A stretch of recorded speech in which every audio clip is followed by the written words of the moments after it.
Hello guys, good morning. Alam nyo ba na pwede na po tayong kumita sa ating mga My Day or Stories dito lang sa Facebook?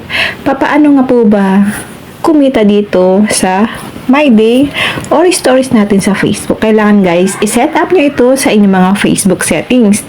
Lalo na po kung eligible na kayong kumita sa mga My Day or Stories. Ngayon, itap lang natin ang Facebook app at ilagin po natin ang ating account.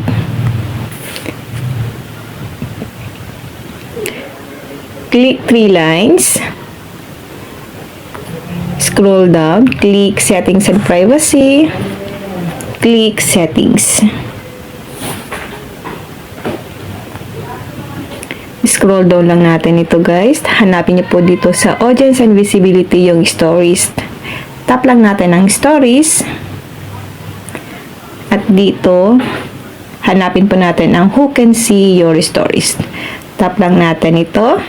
Kailangan guys nakaset yan sa public para kahit po hindi mo siya friend, makikita po nila ang inyong mga My Day or Stories. Then tap na po natin ang save.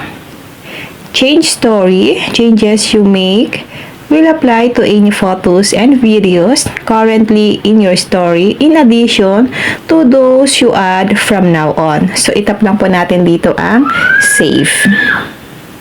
Okay, ganun lang po guys kadali kung paano dito kumita sa Facebook Stories or My Day.